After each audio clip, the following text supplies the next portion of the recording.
दोस्तों, हम लोग जानते हैं कि भगवान बुद्ध का जीवन हमेशा से प्रेरणा का स्रोत रहा है। उनकी शिक्षाएं मनुष्य को न केवल आध्यात्मिक ऊंचाइयों तक पहुंचाने में मदद करती है, बल्कि एक सार्थक जीवन जीने का मार्ग भी दिखाती है। आज की कहानी इस बात पर केंद्रित है कि कैसे हमारी सोच हमारे जीवन की दिशा को निर्धारित करती है। कुछ सालों पहले की बात है। एक गुरु और शिष्य कहीं से गुजर रहे थे। चलते चलते वह एक खेत के पास पहुंचे।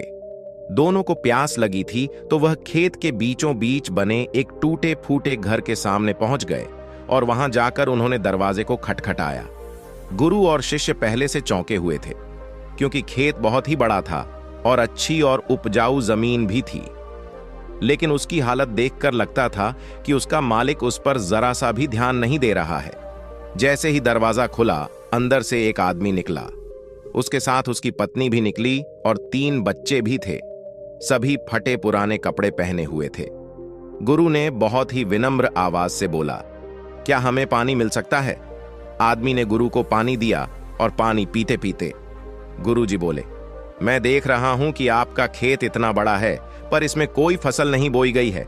आखिर आप लोग अपना गुजारा कैसे चलाते हैं? आदमी बोला, हमारे पास एक भैंस है, वह काफी अच्छा दूध देती है। दूध बेचकर कुछ पैसे हमें मिल जाते हैं और बचे हुए दूध का हम सेवन करते हैं और हमारा गुजारा ऐसे ही चलता रहता है। शाम होने आई थी और काफी देर भी हो गई थी। गुरु और शिष्य ने सोचा कि आज की रात हम यहीं पर गुजारा करेंगे। उन्होंने उस आदमी से अनुमति ली और वह वहीं पर रुक गए। आधी रात हो चुकी थी। गुरु ने अपने शिष्य को उठाया और एकदम धीमे से उसके कानों में बोला, चलो, हमें अभी यहां से निकलना है और चलने से पहले उसकी जो भैंस है उसे हमें ले जाकर कहीं जंगल में छोड़ देना है।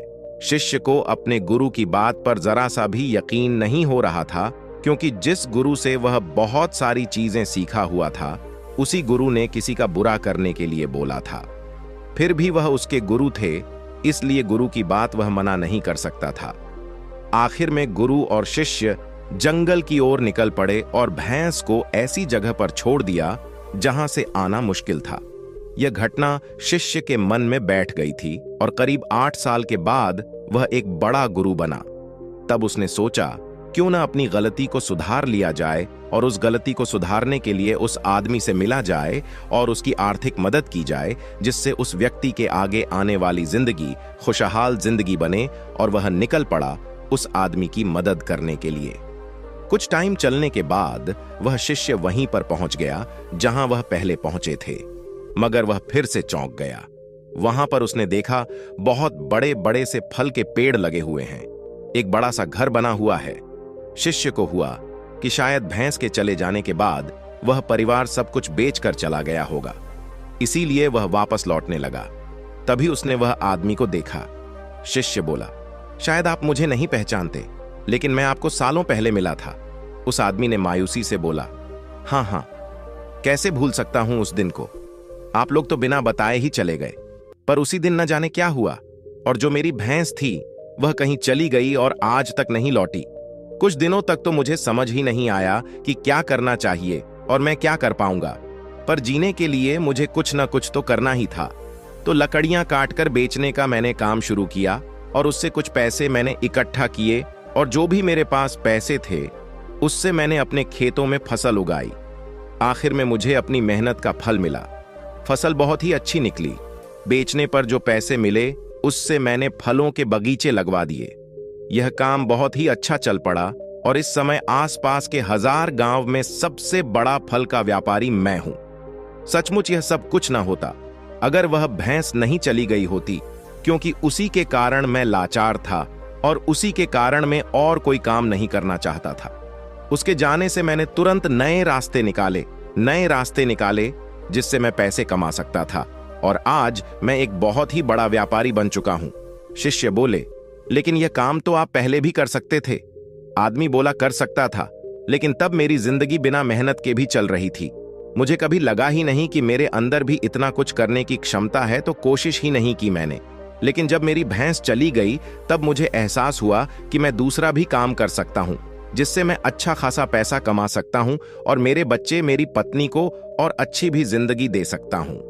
इसीलिए मुझे कुछ ना कुछ तो करना ही था और मैंने तब ठान लिया था कि अब मैं जो भी करूंगा पूरी मेहनत के साथ करूंगा, अपने दम पर करूंगा और आज इसीलिए मैं इस मुकाम पर पहुंचा हूं।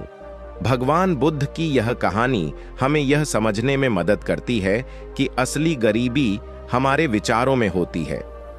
यदि हम अपनी सोच को बदल सकते हैं तो हम किसी भी कठिनाई से बाहर निकल सकते हैं और अपने जीवन को बेहतर बना सकते हैं। हमें हमेशा अपनी सोच को सकारात्मक और उच्च रखना चाहिए ताकि हम जीवन में सच्ची समृद्धि को प्राप्त कर सकें। सोचिए, कहीं आपकी जिंदगी में भी तो कोई ऐसी ही भैंस नहीं जो आपको एक बेहतर जिंदगी जीने से रोक रही हो। उस भैंस ने आपको बांध कर तो नहीं रखा है। अगर आपको लगे कि ऐसा है तो आगे बढ़िए, हिम्मत करिए, अपनी रस्सी को काटिए, आजाद हो जाइए। इस कहानी से हमें यह शिक्षा मिलती है कि जीवन में चाहे कितनी भी कठिनाइयां क्यों ना हो, हमें कभी भी अपनी सोच को गरीब नहीं बनाना चाहिए। गरीबी हमारे विचारों की ही उपज होती है और यदि हम अपनी सोच को समृद्ध बना लें तो हमारे जीवन में कोई भी अभाव नहीं रहेगा। दोस्तों, उम्मीद करते हैं आपको ये मोटिवेशनल स्टोरी पसंद आई होगी, तो हमारी चैनल को सब्सक्राइब कर ले और कहानी को लाइक कर दे। धन्यवाद।